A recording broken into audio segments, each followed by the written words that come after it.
All right, so I'm starting to work my way through Kelly Richardson's nearly 3 hour critique of Eran el-Hayek's Ancient DNA Origins platform, and I noticed something at just before the 40-minute mark, which I wanted to quickly comment on. Now, this video can rightly be described as hair splitting, but as Kelly was engaging in his own bit of bad faith hair splitting as part of his attempts to depict that site as deceptively fudging his numbers, I thought this reply would be worthwhile.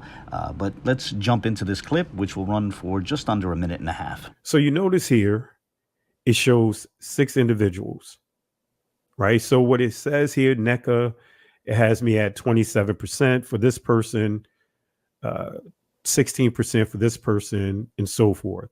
All right. So this is Judah. So what this is saying is my highest connection is with NECA, 27%. But what it does is it averages these 6 individuals out, and this is where you get the 10% average. Okay. Now, one of the things I want to highlight here is that when you actually do the numbers here, do the math here, it actually comes to like 10.83%, right? And why is that important? Well, this measure rounds off to the lowest whole number, the next whole number, the lower number, right? You know, you guys already know if it's 0.5 and above, it's supposed to round off to the next nearest number upwards. All right. But this one goes downwards. All right. So technically this should be 11%, the average.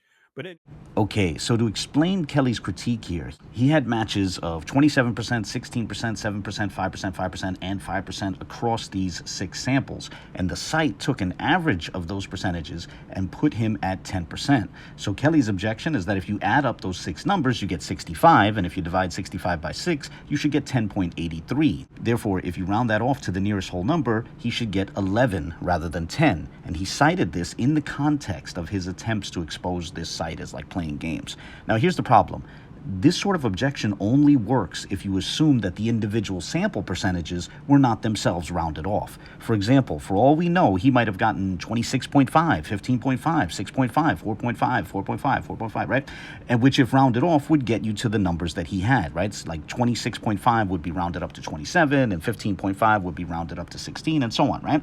However, if you add up the actual numbers within this scenario before they're rounded, you get 62. And if you divide 62 by 6, you get 10.33. And if you round that to the nearest whole number, it would be 10, not 11.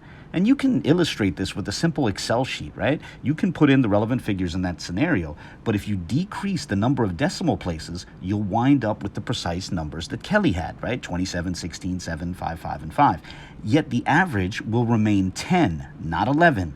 Kelly's attempted critique of ElHaik's platform could just as easily be applied to what you see on the screen right now, but that would constitute more of a blind spot on the part of the person putting forth the critique than it would a problem with Excel.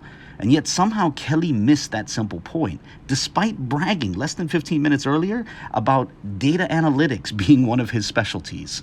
And one of my specialties is data analytics, right? That's the buzzword now.